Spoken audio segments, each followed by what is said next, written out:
Good morning. It is time for the CBSN Minnesota Morning Update. I'm Jason DeRusha. Today is Thursday.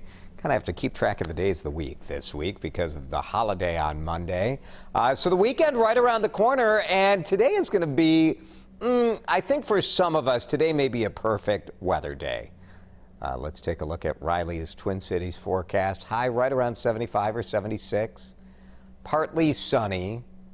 Low humidity. Yeah, open the windows, take a bike ride. It's going to be just gorgeous. So enjoy that today. You know, it's cool. This is a bummer if you had a day at the swimming pool or the lake planned, but, you know, kids will power through. They will power through. So that's the forecast for today. This weekend, it heats up a little bit, closer to normal. So, you know, low 80s, sounding good.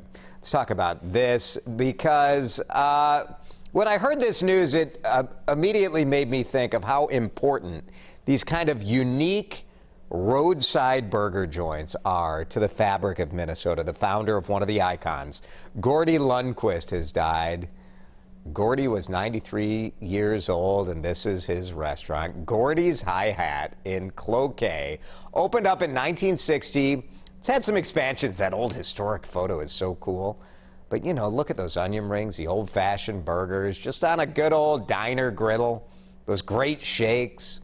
You know, Gordy Lundquist took tremendous pride in his work. Pete Sauber, the U.S. rep, tweeted about it yesterday. I mean, this is how important these kind of spots are to our life. So it made me think about small-town roadside burger joints. What's your favorite? What's your favorite in Minnesota, Wisconsin? When you think of that road trip cafe or diner or burger joint, let us know some of your favorites in Minnesota, kind of as a tribute to Gordy of Gordy's Hi-Hat. We'll share through some of your ideas as you leave them on the Facebook page. Maybe tell us what your order is. I'll tell you what mine always is at a roadside cafe. We will share that coming up in just a minute. This morning, there is some new information. What an outrageous case, right? Plymouth police telling us it appears to have been road rage that was the cause of a shooting that killed a youth baseball coach. The league that he coaches for identified the victim as Jay Boughton. Jay Boughton driving home after a game with his teenage son. Something happened right along Highway 169 in Plymouth. Some sort of altercation, a traffic altercation, that led to the driver of another car getting out a gun and shooting and killing him. Police tell us they were driving next to each other on 169, right near Rockford Road, and then Coach Boughton was killed. Emotional interview with a friend of his about this just shocking loss. Jay was just your typical all-American boy. He grew up as a Cub Scout and a Boy Scout. His wife and kids, you know, they're just going to be hurting without him. This boy had his personal cheerleader, and all of a sudden he's gone. Jay's son was also hurt when their car crashed. So imagine that. His kid is sitting right in the passenger seat. When Jay was shot, the car actually ran off the highway, drove through the ditch, crashed near an apartment center. A friend told us the teenager is going to be, well, at least physically okay, but emotionally, this is going to be a tough one to get past. Got to find who this shooter is, and maybe that person's out there and should just turn themselves in. Police think this picture could be helpful. Not a great picture. You know, the traffic cameras don't zoom in that close. It's a light-colored SUV. Could be a Ford Expedition, Chevy Tahoe, Suburban, something like that. They say it should have some damage on the rear bumper or on the driver's side, based on their review of traffic cameras, and perhaps there will be more video that gets released as investigators kind of comb through all of the surveillance video and video in that area.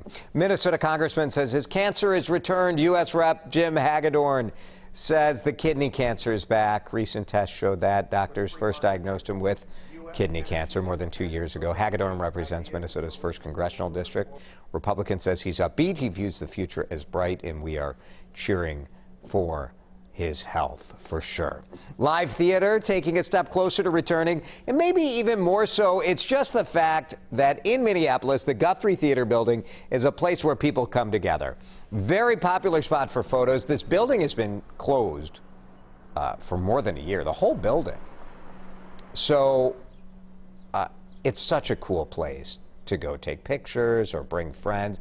You've got these enormous elevators that escalators that take you up to the Amber Room. Oh, I have a great picture of my kid when Seth was just a tiny little munchkin overlooking the Metrodome from up in that upper level of the Guthrie. The Endless Bridge is open. You can go to that observation deck outside. So take advantage of that. Beautiful views of the Stone Arch Bridge and the river. And theater comes back in October. So they'll start, it takes a while. You got to rehearse. You got to get back into the building. It's not like they can open the building and, hey, let's put on a show. So look forward to Guthrie coming back and theater coming back as well. Music is really starting to roar back, and a landmark Twin Cities Music Club is rocking again.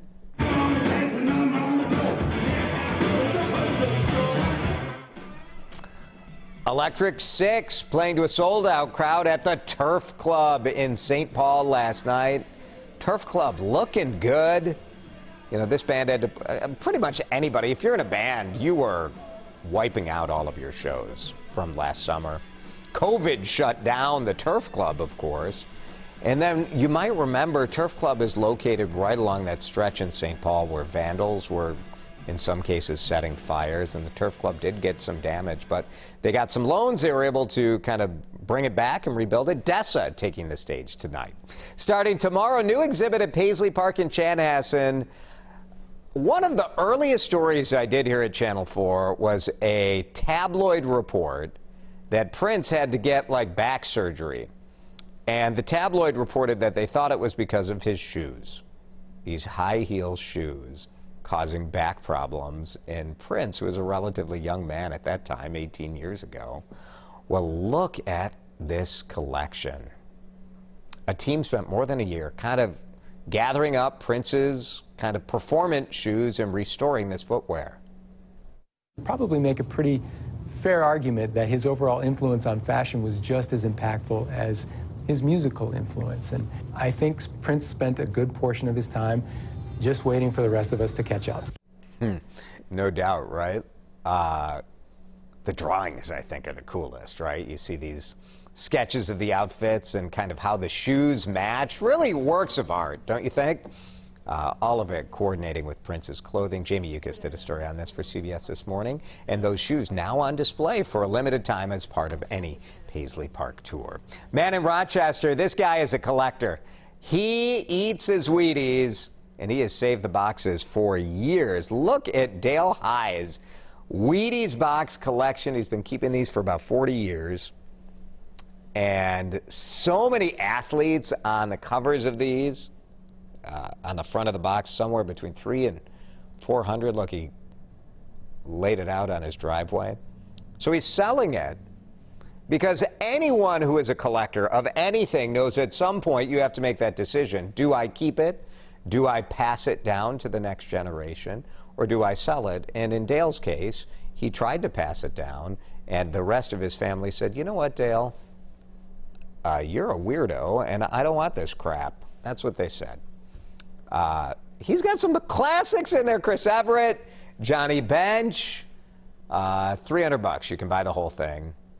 If I were opening a restaurant, wouldn't this be awesome? Think of the wallpaper you could create, or the display. Wheaties in Minnesota, General Mills, fine Minnesota product.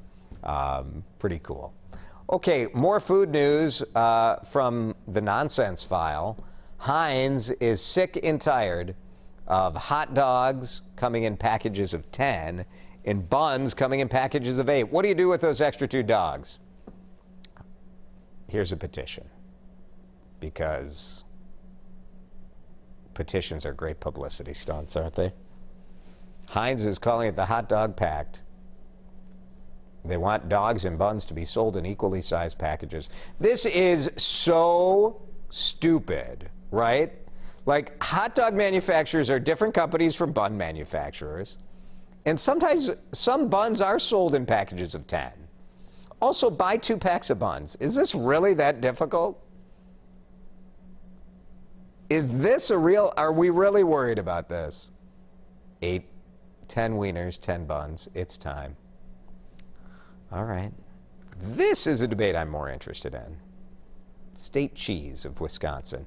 Now, cheese is the official dairy product of the state, but Wisconsin doesn't have an official cheese for obvious reasons. If you're a Wisconsin state representative sitting there in the Capitol building in Madison, do you want to pick a side?